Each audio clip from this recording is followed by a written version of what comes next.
আমি আনন্দিত এবং পুলকিত। আমি যা আসলে প্রত্যাশা করেছিলাম একদম উচ্চে পড়ার মতো আর কি। হ্যাঁ, আমার এক্সপেকটেশনের বাইরে আপনারা উপস্থিত হয়েছেন। প্রথমে আপনাদের প্রতি হলো কৃতজ্ঞতা জ্ঞাপন করছি। মহান মুক্তিযুদ্ধে যারা জীবন দিয়ে এই দেশটা করেছিলেন তাদের প্রতি সশ্রদ্ধ সালাম জানাচ্ছি।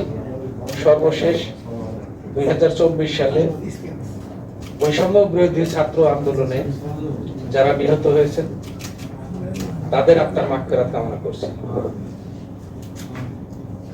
আপনারা সবাই জানেন যে দেশের বা জাতির একটি ক্রান্তিকালে শেরপুর জেলার পুলিশ সুপার হিসেবে আমার পদায়ন হয়েছে এবং যেদিন পদায়ন হয় 3 তারিখ থেকে এখন পর্যন্ত আমি আসলে রোলিং এর উপরে আছি। যখন পদায়ন হয় আমি ছিলাম বান্দরবান, সেখান থেকে পরের দিনে দুপুর 12টায় আমাকে হলো পুলিশ হেডকোয়ার্টারে ব্রিফিং এ উপস্থিত থাকতে হয়েছে। তারপরে মন্ত্রণালয়, পরের দিনও মন্ত্রণালয়ে ব্রিফিং হয়েছে, সেখানে উপস্থিত থেকেছি। বিকেলে সন্ধ্যার আগে আমি মুক্তাগাছায় আমার পোস্টিং ছিল, সেখানে হলো উপস্থিত হয়ে রিলিজ নিয়ে রাতে আমার যেটুকু মালামাল ছিল সেগুলো গুছিয়ে আমি হলো পরের দিন সকালে শুক্রবারে আমি এখানে এসে হলো যোগদান করেছি। তা আজকে ওই হিসাবে আমার হলো 3য় দিন। এখনো আমি রোলিং এর উপরে।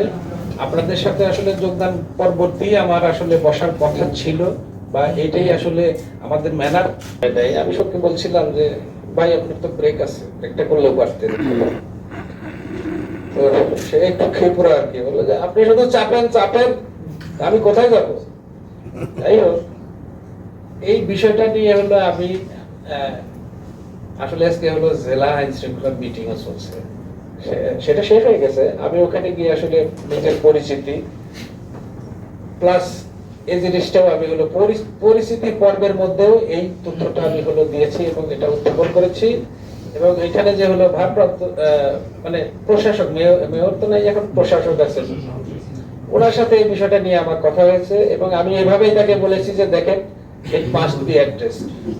যে কারণে ইভেন আপনারা কিছু মনে করবেন না, সাংবাদিকদের মধ্যে হলো এরকম হলো বিভাজন রয়েছে, প্রতিটা শ্রেণী পেশার মধ্যে হলো বিভাজন রয়েছে। দেখেন, আপনি যে ধর্মে বিশ্বাস করেন না কেন, এই ধরনের পলিসি কোন ধর্মগ্রন্থে লেখা নাই। আমি আমার ধর্মগ্রন্থ জানি, সেটা আমি পড়েছি, সেটার কোথাও এই ধরনের কথা লেখা নাই। ওখানে যা লেখা আছে আপনি যদি হলো পড়েন, যার যার ধর্মগ্রন্থই পড়েন, তাহলে আমার ধর্মে বলা আছে যে আপনি যাকে শত্রু মনে করেন আল্লাহর রাস্তায় মাফ করে দিতে হবে, মনে মনে তার অকল্যাণ কামনা করতে পারবেন না। তাহলে আপনি অপরাধ করবেন কিভাবে? পুলিশই তো দরকার নেই। আমি আরো অনেক কথাই জানি ধর্মে। ধর্ম দিয়ে তো আর পৃথিবী চলে না, পৃথিবী চলে হলো বাস্তবতায়। আর ধর্মের যে সঠিক ব্যাখ্যা সেটাও আমরা জানি না। যাই হোক, এগুলো হলো ধর্ম নিয়ে কথা বেশি বলা যাবে না, কারণ আবার হলো ঝামেলা আছে।